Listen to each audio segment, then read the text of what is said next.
Theodore Roosevelt, Memorial Day at 8.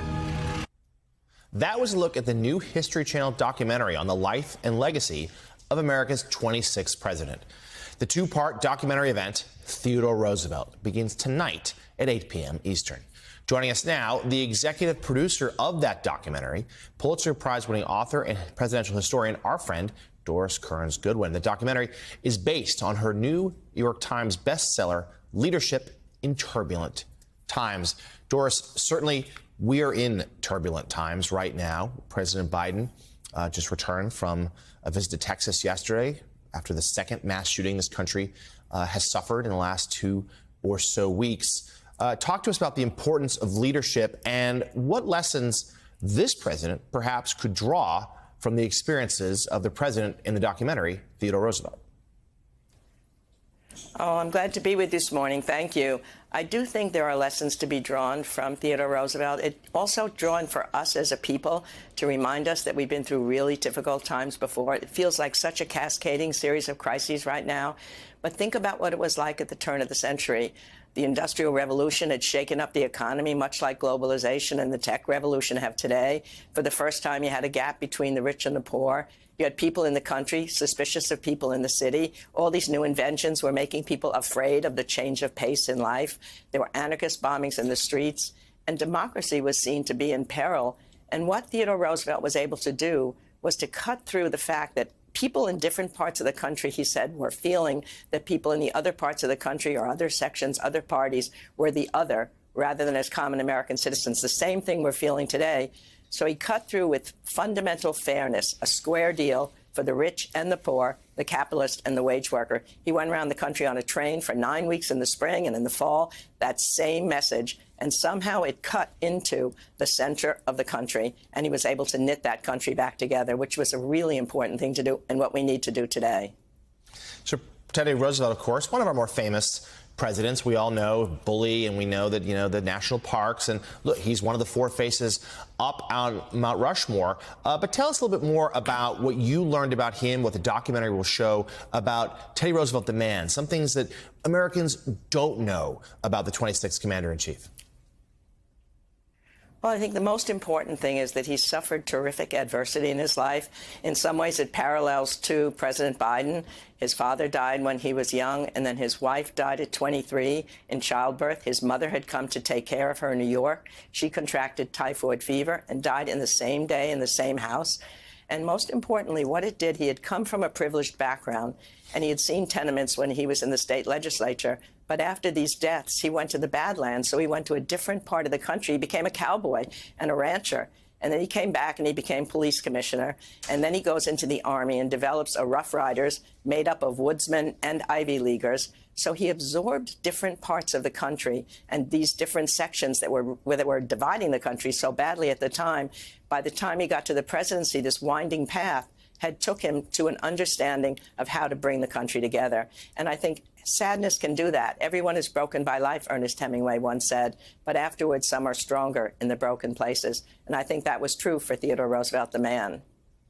So Mike Barnicle, Doris points out that some of the parallels on loss of sadness between Teddy Roosevelt and our current president, Joe Biden. The documentary, of course, also airs today, Memorial Day, a day that should be one of national remembrance. It should be a somber day to pay tribute to those who gave their all to preserve our freedom.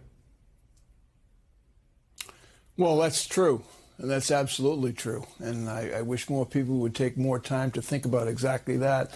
But Doris, in your writings about various presidents, Franklin Roosevelt, John F. Kennedy, the leadership book, which has Teddy Roosevelt in it and others as well, you know more than most that the weight of the presidency can only be felt by one person at a time, the President of the United States. So my question to you has to do with differences in time. Lyndon Johnson, you spent an enormous amount of time with Lyndon Johnson and wrote a marvelous book about him and his presidency. Lyndon Johnson only had to endure really one mass shooting, and it occurred in August 1966 when a fellow named Charles Whitman climbed up to the Texas Tower on the campus of the University of Texas, Austin, shot and killed, I believe, 11 or 14 people. This president, Joseph R. Biden, has had two massive shootings back to back, one in Buffalo, one in Uvalde, Texas.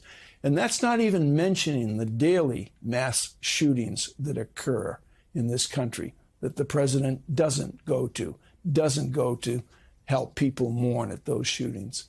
So the weight of the presidency, what does it do you think, to a human being? There is that famous picture of Lyndon Johnson with his head in his hands during the course of the Vietnam War at his desk in the Oval Office. Talk about the true weight of the presidency, minute by minute, hour by hour. Every time they leave, Abraham Lincoln looked like an entirely different person in 1865 from 61. Even President Obama got gray hair. And the weight, particularly today, I think it's true. In the old days, presidents weren't expected to be consolers in chief. The interesting thing is that Lyndon Johnson was really the first president who went to a scene of a natural tragedy, Hurricane Betsy in New Orleans. Before that, when there was a great Chicago fire, Ulysses Grant didn't go there, even though a third of Chicago was homeless. And then there was the great Johnstone flood. Over 2,000 people died, and no way did Harrison go there. And there was a sense in which Teddy Roosevelt didn't go to the San Francisco devastating earthquake. It was only in the 1960s and onward that we've expected presidents to be consolers in chief. And you can only imagine, I think you were talking about this earlier, Mike, today, how much doubly painful that is for President Biden, experienced his own and memories of his own sad losses but that's what's made him able to be empathetic in a true, authentic way, and to go and touch those pictures of those kids at the memorial, to be able to talk to the parents, to listen. That's what they need, is just to know that their president is experiencing and wants the country to experience and hear and feel what they are feeling. The one time that President Bush did it very well, I think, was after 9/11, when he was able to mix empathy with defiance in that famous moment when somebody yelled, "I can't hear you," and he said, "We can hear you, and the whole world can hear you, and eventually the people who pulled these buildings down, they will hear from all of us." So I think President Biden was right yesterday to just talk about empathy and give that feeling to the people that he was there listening. But at some point, that defiance and that need to pull us together to get some action out of this will have to come forward.